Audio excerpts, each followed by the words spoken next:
فأعوذ بالله من الشيطان الرجيم. بسم الله الرحمن الرحيم.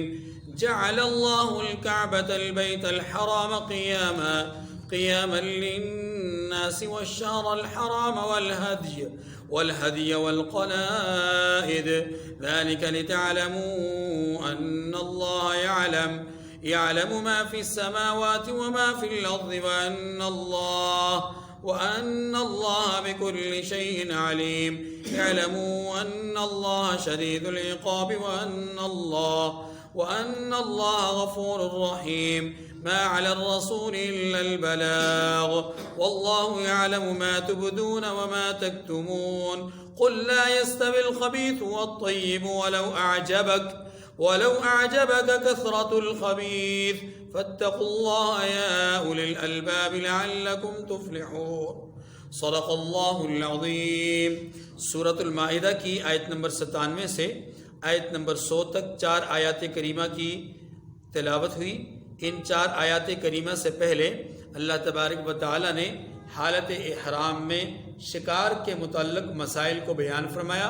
پھر خشکی اور تری کے شکار کا الگ الگ حکم ہمارے سامنے آیا، اور پھر یہ وجہ بھی آئی کہ کیوں تری کا جو شکار ہے وہ حلال ہے اور جو خشکی کا شکار ہے وہ حرام ہے. وجوہات ہمارے سامنے تفصیل سے آ چکی. ان آیات کریمہ میں اب چونکہ بیان ہوا تھا حالت احرام میں شکار، تو کیوں حالت احرام میں شکار حرام ہے؟ اس لیے کہ ایک بہت بڑے مقصد اور عظیم کام کے لیے انسان نکلا ہے. لہٰذا وہ جو عظیم کام ہے، وہ جو بہت بڑا مقصد ہے، وہ کس جانب ہے؟ وہ ہے بیت اللہ کی جانب. بیت اللہ کے طواف کا قصد، بیت اللہ کے اندر جا کر عبادات کی نیت، بیت اللہ کے اندر جا کر کے اللہ کی عظمتوں اور کبریائیوں کا تذکرہ کرنا اور ورد کرنا. اس لیے اللہ تبارک و تعالی نے ان آیات کریمہ میں نمبر 1 بیت اللہ کی عظمت کو بیان فرمایا، نمبر 2 رسول صلی اللہ علیہ وسلم کے مقام اور مرتبے کو بیان فرمایا کہ آپ کے ذمہ داری کیا ہے، نمبر 3 ایمان کا کمال والا درجہ یا کامل درجہ کیا ہے اس کو بیان فرمایا، اور نمبر 4 پہ ایک بہت بڑا فتنہ، اس کے سد باب کو بیان کیا. یہ 4 باتیں ہوئی. پہلی بیت اللہ کی عظمت. آیت کریمہ پڑھتے ہیں، جعل اللہ الکعبۃ البیت الحرام قیاما للناس. میں نے اس لفظ پہ زور دیا، غور کیجیے گا. قیاما للناس والشہر الحرام والہدی والقلائد. فرمایا اللہ نے عزت کے گھر یعنی کعبہ کے لوگوں کے لیے، کعبہ کے لوگوں کے لیے موجب امن مقرر فرمایا ہے، اور عزت کے مہینوں کو اور قربانی کو اور ان جانوروں کو جن کے گلے میں پٹے بندھے ہوں، یہ سب عزت کا اور مرتبت کا مقام ان کو بنایا ہے. ذالک لتعلموا ان اللہ یعلم ما فی السماوات وما فی الارض. یہ اس لیے کہ تم جان لو کہ جو کچھ آسمانوں میں اور جو کچھ زمین میں ہے اللہ سب کو جانتا ہے، اور یہ اس لیے بھی کہ اللہ کو ہر چیز کا علم ہے. توجہ. جعل اللہ الکعبۃ البیت الحرام قیاما للناس. اللہ نے عزت کے گھر یعنی بیت اللہ کو قیاما للناس، لوگوں کی مصلحتوں کو قائم کرنے کا ذریعہ بنایا ہے. بیت اللہ اس کا نام کعبہ بھی ہے. کعبہ اس کو کیوں کہتے ہیں؟ اس لیے کہ کعبہ کا معنی ہے ابری ہوئی جگہ یا چوکور گھر، 4 کونوں والا گھر، اس کو کعبہ. چونکہ یہ اللہ کا اس دھرتی پر پہلا گھر تھا، یا یوں کہہ لیجئے اس کائنات میں پہلی عمارت جو کھڑی کروائی گئی وہ کعبۃ اللہ تھی. ان اول بیت وضع للناس للذی ببکہ. لوگوں کے لیے سب سے پہلا گھر جو تعمیر کیا گیا وہ کیا تھا؟ اللہ کا گھر. اور یہی اللہ کا گھر کیا بنا؟ عبادت گاہ بنا. اور یہی اللہ کا گھر اس کو اللہ نے برکت کا ذریعہ بنایا.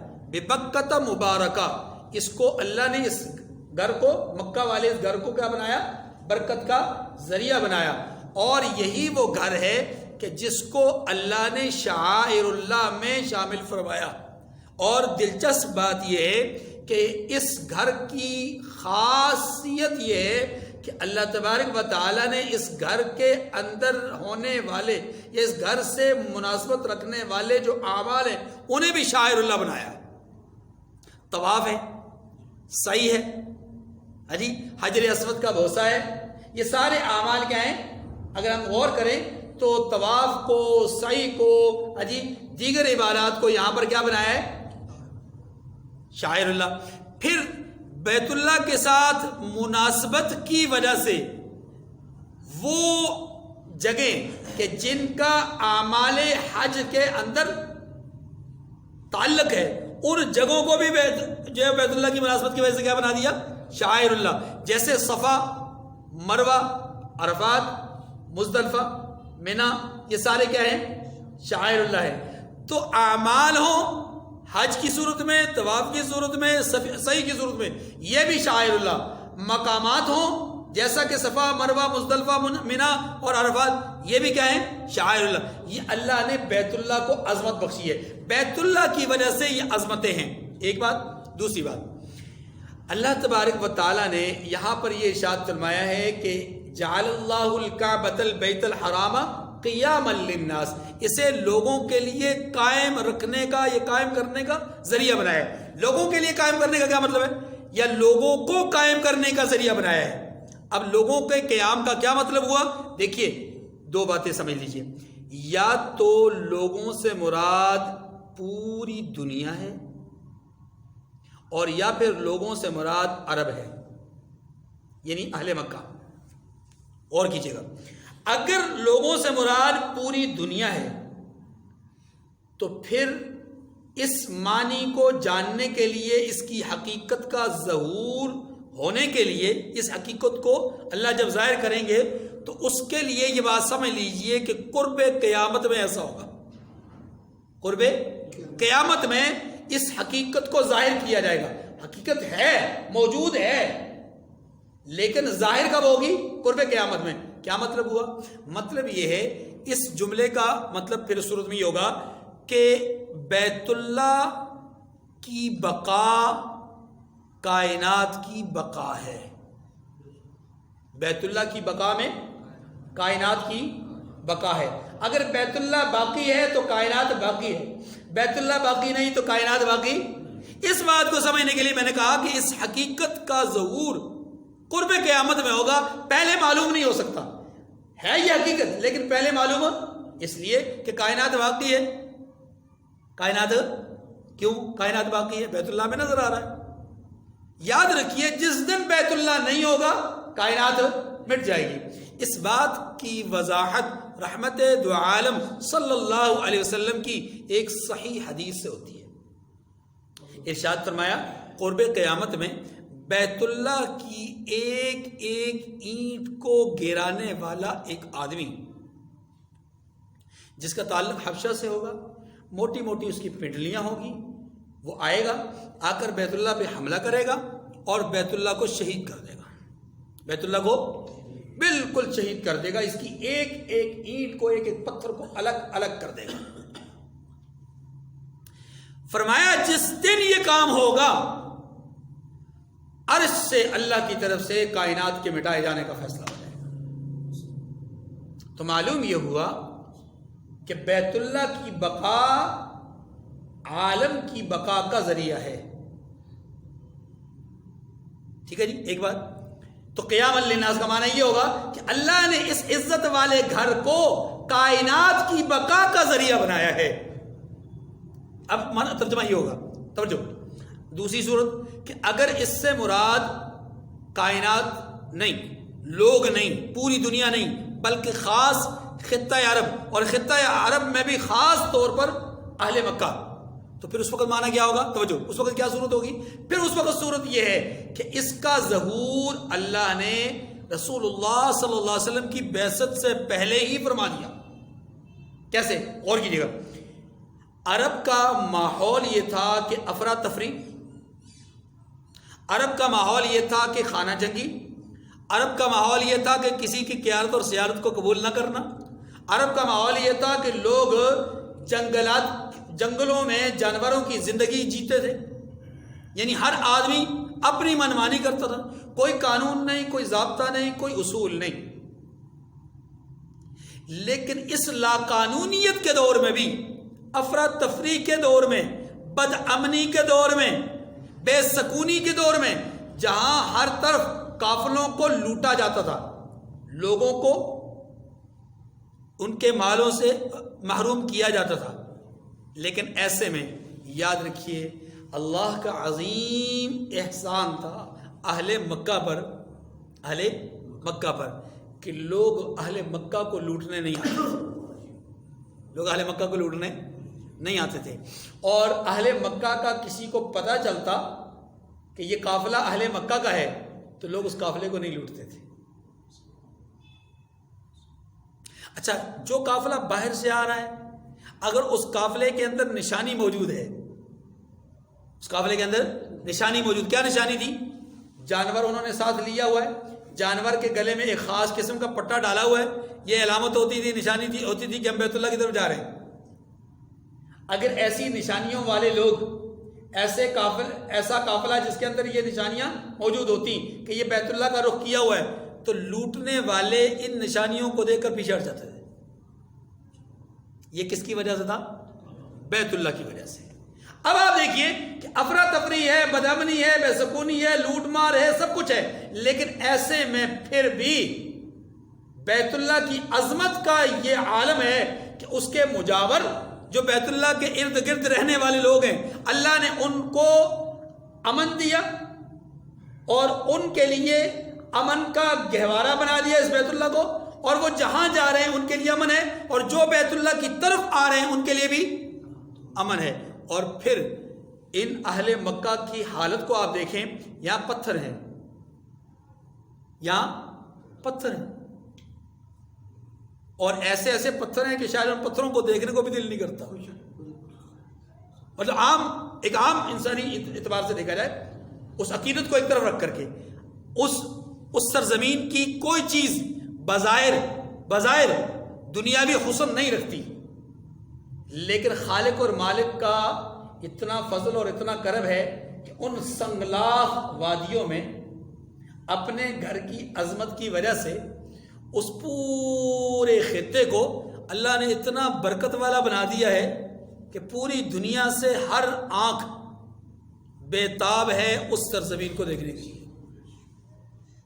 کوئی برف باری نہیں ہے، کوئی زرخیزی نہیں ہے، کوئی لہلہاتی فصلیں نہیں ہیں، کوئی باغات نہیں ہیں، بہترین قسم کے وہاں پر جو ہے وہ پھول، اور بہترین قسم کے وہاں پھل، اور بہترین قسم کی سبزیاں، بہترین قسم کا اناج، کچھ بھی نہیں ہے، کچھ بھی نہیں ہے۔ لیکن اس سنگلاخ وادی کو یا علاقے کو یا اس دھرتی کو دیکھنے کے لیے پوری دنیا کا ہر کلمہ گو آنکھوں میں ایک اشتیاق لیے ہوئے ہر وقت اپنے رب سے دعا گو ہے کہ پروردگار اپنے گھر کی زیارت نصیب فرما دے، اس خطہ مبارکہ کی زیارت سے میری آنکھوں کو ٹھنڈا کر دے، ٹھیک ہے جی۔ تو یہ اللہ تبارک و تعالیٰ نے اہل مکہ کے لیے ایک خصوصیت یہ رکھی کہ ان کے لیے اس حرم کو اللہ نے قیام کا ذریعہ بنا دیا۔ یہاں قیام سے مراد اب اہل مکہ کے لیے صرف زندگی نہیں بلکہ ذریعہ معاش ہوگا۔ کیا مانا ہوگا؟ ذریعہ معاش۔ اگر پوری کائنات مراد ہو تو ذریعہ بقا ہے، پوری کائنات کے لیے مکہ کیا ہے؟ ذریعہ بقا۔ اور اہل مکہ مراد ہو تو پھر اس کا معنی ہوگا کہ مکہ میں موجود بیت اللہ اہل مکہ کے لیے بہترین ذریعہ معاش ہے۔ اس دور میں کیسے کہ ان کو لوٹا نہیں جاتا تھا، معاش ان کی بقا۔ اچھا، اس دور میں لوگ آتے تھے، یہاں تجارت ہوتی تھی، یہ بھی ایک ذریعہ معاش۔ اور آج کے دور میں اگر دیکھیں تو آج کے دور میں پوری دنیا کی بہترین تجارت وہ بیت اللہ کے ارد گرد ہوتی ہے۔ کاش کہ اس بات کو اہلیان آل سعود سمجھ جائیں اور وہ اسرائیل اور طاغوتی طاقتوں کے پیچھے لگنے کے بجائے اسلام کی اس مرکزیت کو، اسلام کے اس مرکز کو قائم کرنے کی کوشش کریں۔ اگر اسلام کا یہ مرکز قائم ہے تو دنیا قائم ہے، اور اگر یہ مرکز قائم نہیں تو دنیا قائم ہے۔ آج وہ مرکز انتہائی مشکلات کا شکار ہے۔ آج اس مرکز پر ایسے لگ رہا ہے جیسے طاغوت کا ایک پورا غلبہ نظر آ رہا ہے، طاغوتی طاقتوں کا مسلمانوں کے روپ میں ایک غلبہ نظر آ رہا ہے، اور یہی غلبہ پوری دنیا میں مسلمانوں کی ذلت کا باعث ہے۔ تو جعل اللہ الکعبۃ البیت الحرام قیاما للناس والشہر الحرام والہدی والقلائد۔ یہاں اللہ تبارک و تعالیٰ نے بیت اللہ کی عظمت کو بیان کر کے پھر 3 اور چیزیں بیان فرمائیں، شہر حرام، اشہر حرم، اور ساتھ 2 چیزیں اور، ہدی اور قلائد۔ اشہر حرم 4 ہیں، اشہر حرم 4 ہیں، 3 تو مسلسل ہیں، شوال، ذیقعدہ، ذی الحج، ان کو کیا کہتے ہیں؟ اشہر حرم۔ اور ایک رجب ہے۔ یہ 4 مہینے وہ ہیں کہ جن میں اس افراتفری کے دور میں، خانہ جنگی کے دور میں بھی لوگ جنگ نہیں کرتے تھے۔ کیوں نہیں جنگ کرتے تھے؟ اس لیے کہ ان مہینوں کا تعلق خاص طور پہ حرم کے ساتھ ہے۔ کس کے ساتھ ہے؟ تو حرم کے ساتھ مناسبت کی وجہ سے ان مہینوں کا بھی احترام کیا جاتا ہے۔ اب تیسری بات والہدیہ، ہدی وہ جانور کہ جو بیت اللہ میں جا کر کے، یعنی اس کے مضافات میں جا کر کے ذبح کرنے کا، قربان کرنے کا ارادہ کیا جائے جس سے، وہ جانور ہدی ہوتا ہے۔ لیکن ہدی اور قلائد میں ہے تو وہ دونوں وہی جانور، لیکن فرق یہ ہے ہدی چھوٹے جانور کو کہتے ہیں جیسے دمبا، بھیڑ، بکری وغیرہ، اور قلائد بڑے جانور کو جیسے گائے، اونٹ وغیرہ وغیرہ۔ ٹھیک ہے جی، آگے چلیے۔ اعلموا ان اللہ شدید العقاب وان اللہ غفور الرحیم۔ یہ جو آیت نمبر 98 ہے، اس میں اللہ تبارک و تعالیٰ نے کمال ایمان کو بیان کیا ہے کہ ایمان کا کمال کیا ہے، ایمان میں کمال ہے کیا، کیسے پیدا ہوتا ہے۔ فرمایا اعلموا، جان لو کہ ان اللہ شدید العقاب، اللہ سخت عذاب والا ہے، سخت پکڑ والا ہے، اور وان اللہ غفور الرحیم، اور اللہ بخشنے والا مہربان بھی ہے۔ کیا معنی ہو؟ تو جو ایمان کس کو کہتے ہیں؟ ایمان کہتے ہیں الایمان بین الخوف والرجاء، ایمان خوف اور امید کے درمیان کی کیفیت کا نام کیا ہے؟ کیا نام ہے جی؟ ایمان۔ اب اسی بات کو یہاں پر ان الفاظ میں ذکر کیا گیا کہ ان اللہ شدید العقاب ان اللہ غفور الرحیم، اللہ سخت پکڑنے والا ہے، لہذا اس کی پکڑ کو مد نظر رکھ کر کے اس کا خوف دل میں بٹھاؤ۔ غفور الرحیم، وہ بخشنے والا مہربان ہے، اس بخشش کو، اس مہربانی کو دل میں رکھ کر کے اس کی ذات سے لو لگا دو، امید پیدا کر لو۔ اب یہ خوف اور امید، ان دونوں کیفیتوں کو ملا لیں تو یہ ایمان کا کمال ہے، یہ ایمان کا کمال ہے۔ ایمان کامل ہی تب ہوتا ہے جب خوف اور امید ایک جیسی ہو جائے۔ توجہ، اب آپ کہیں گے جناب یہ کیا بات ہوئی؟ تو فرق ہے بہت بڑا۔ جب انسان صرف امیدوں پر قائم رہتا ہے تو پھر وہ یہودیوں کی طرح اوٹ پٹانگ دعوے کرتا ہے، نحن ابناء اللہ واحباؤ لن تمسنا النار الا ایاما معدودا لن يدخل الجنۃ الا من کان ہودا او نصارا، ہاں جی، پھر یہودیوں اور نصرانیوں کی طرح یہ دعوے کرتا ہے۔ لیکن جب اس امید کے ساتھ خوف کا بھی عالم ہوگا تو پھر اس طرح کے دعوے نہیں کرے گا، بلکہ پھر کیفیت یہ ہوگی کہ اپنی طرف سے 100% کرنے کی کوشش کرے گا اور نتیجے کو پھر اللہ پہ چھوڑ دے گا۔ نتیجے کو کس پہ چھوڑ دے گا؟ اور یہی صحابہ کرام کیا کرتے تھے۔ صحابہ کرام کا عمل کیا تھا؟ صحابہ کرام کا عمل یہی تھا کہ وہ کرتے 100% تھے اور نتیجہ کس پہ چھوڑتے تھے؟ اسی لیے اللہ نے ان کے اس عمل کو، اس نظریے کو، اس سوچ کو مد نظر رکھتے ہوئے فرمایا کہ اولئک هم الراشدون، اولئک هم الفائزون، اولئک هم المفلحون، اولئک هم المؤمنون حقا. یہ کامیاب، یہ فلاح پا گئے، یہ ہدایت کا منبع اور مرکز بن گئے، اور یہ پکے ٹھکل مومن ہیں. کیوں مومن ہیں؟ کانوا حقا بھیا، اس لیے کہ ایمان ان کا حق تھا. کیوں حق تھا بھائی؟ اولئک الذین امتحن اللہ قلوبهم للتقوی، اللہ نے ان کے دلوں کو تقوی کے لیے جانچا، اور جب جانچ لیا تو پھر اللہ نے ان کے دلوں پر ایمان کو لکھ دیا، ان کے دلوں پر. اور ایمان لکھ دینے کے بعد کرہ الیکم الکفر والفسوق والعصیان، کفر کو، فسق کو، نافرمانی کو ان سے دور کر دیا، ان سے بس. تو یہ ہے ایمان، اور یعنی یہ ہے ایمان جو کہ خوف اور امید کے درمیان کی کیفیت ہے. آگے چلیے. ما علی الرسول الا البلاغ، تیسری بات آج کے درس کی. فرمایا ما علی الرسول الا البلاغ، پیغمبر کی ذمہ داری کیا ہے؟ فرمایا پیغمبر کے ذمے صرف پیغام پہنچا دینا ہے. کیا مانا یہ کہ پیغمبر کی ذمہ داری یہ نہیں ہے کہ تمہیں پکڑ پکڑ کر کے جہنم سے بچائے، تمہیں زبردستی ہدایت دے، تمہیں زبردستی راہ راست پہ لائے، تمہیں مار کر کے ایمان قبول کروائے. نہ، پیغمبر کا کام یہ نہیں ہے. پیغمبر کا کام کیا ہے؟ پہنچا دینا.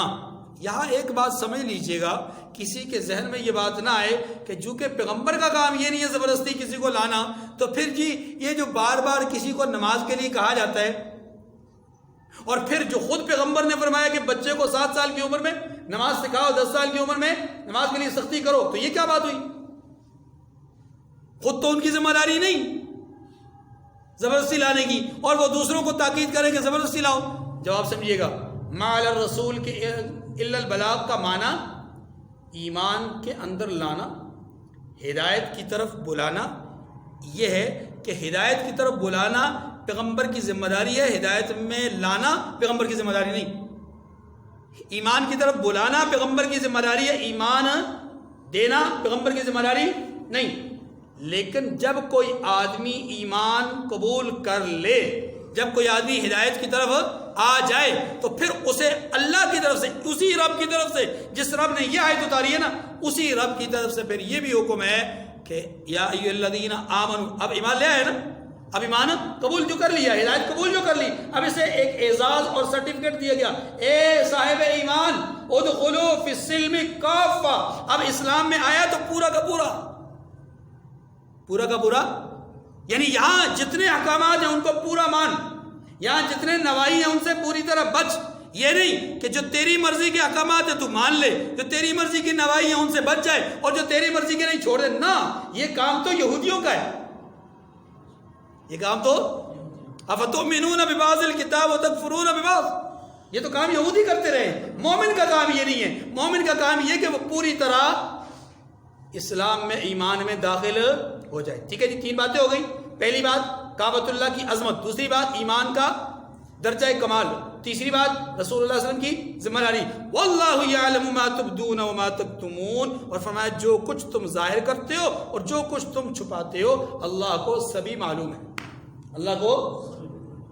لہذا رسول کا اپنا ذمہ اور وہ ذمہ داری پوری ادا کر چکے. اب تمہاری ذمہ داری ہے کہ تم کیا کرتے ہو، اطاعت کرتے ہو کہ نہیں کرتے. کرو گے تو تب بھی اللہ کو معلوم، نہیں کرو گے تب بھی اللہ کو معلوم. اگلی بات قل لا يستوي الخبيث والطيب ولو اعجبك كثرة الخبيث. یہ چوتھی بات ہے، اور ایک بہت بڑے فتنے کے سد باب کے لیے یہ بات کی جا رہی ہے. فتنہ کیا ہے؟ توجہ. فتنہ یہ ہے کہ ہر ماحول کے ساتھ موافقت کرنا. ماحول جیسا ہو اس میں ڈل جاؤ، ماحول جیسا ہو، یا یوں کہہ لیجیے آسان لفظوں میں، جس طرف کی ہوا ہو اسی طرف کو رخ کر لو. اب ایک اور مثال دے دوں، ایک اور بات کروں. وہ ایک کوے کی چال چلو، کوے کی جدھر ہوا کا رخ ہوتا ہے وہ ادھر کو مڑ جاتا ہے. شاہین نہ بنو. اور ہمارا حکیم الامت بیچارہ تڑپ تڑپ کے دنیا سے جان دے گیا کہ نہ بھائی تو کپا نہیں ہے، تو شاہین ہے.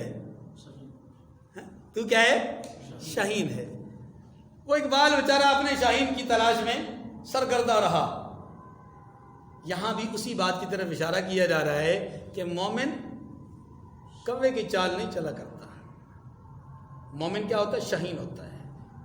مومن کیا ہوتا ہے؟ شاہین ہوتا ہے. مومن فتنوں کا قلع کما کیا کرتا ہے، فتنوں میں مبتلا نہیں ہوا کرتا. مومن ہواؤں کے رخوں پہ نہیں چلا کرتا، سمت مخالف میں چلا کرتا ہے. تندی باد مخالف سے نہ گھبرا اے عقاب، یہ تو چلتی ہے تجھے اونچا اڑانے کے لیے. جتنے ہواؤں کے تھپیڑے آئیں گے تو اور تیری پرواز اونچی ہوگی. یہی مومن کا حال ہے کہ جتنا اس کے اوپر مصائب، آزمائشیں، امتحانات آتی جائیں، یہ اپنے ایمان میں مضبوط ہونے کی وجہ سے اللہ کے یہاں روحانی ترقی پاتا ہے. اور اگر یہ روحانی ترقی نہ پائے تو پھر اسی کے لیے اقبال کہتا ہے اے طائر لاہوتی، اس رزق سے موت اچھی جس رزق سے آتی ہو پرواز میں کوتاہی.